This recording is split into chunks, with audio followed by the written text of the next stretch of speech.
बहुत दिनों की बात है। किसी शहर में रमन, घीसा और राका तीन चोर रहते थे। तीनों को थोड़ा थोड़ा विद्या का ज्ञान था।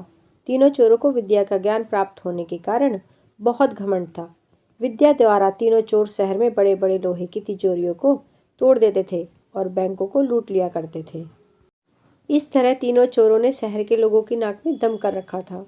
एक बार तीनों चोरों ने एक बड़े बैंक में डकैती करके सारा माल उड़ा दिया।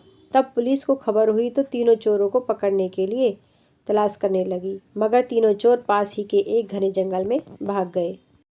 तीनों चोरों ने देखा कि जंगल में बहुत सी हड्डियां बिखरी पड़ी हैं। रमन ने अनुमान लगाकर कहा, ये तो किसी शेर की हड्डियां हैं। मैं चाहूँ तो सभी हड्डियों को अपनी विद्या के ज्ञान द्वारा जोड़ सकता हूँ।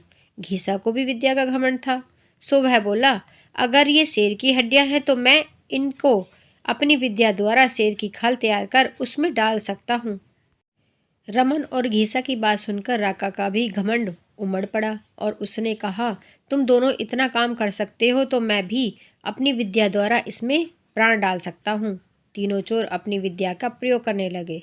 कुछ देर बाद रमन ने सारी हड्डियों को जोड़ दिया और घीसा ने शेर की हूबहू जान डाल दी। थोड़ी देर में तीनों चोर सामने एक जीवित भयानक शेर को देखकर थरथर कांपने लगे, मगर शेर के पेट में तो एक दाना नहीं था।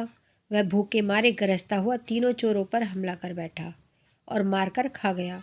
शेर मस्त होकर घने जंगल की ओर चल दिया। इस कहानी से हमें यही शिक्षा मिलती है कि कभी घमंड नहीं करना चाहिए। घमंडी को हमेशा दुख का ही सामना करना पड़ता है।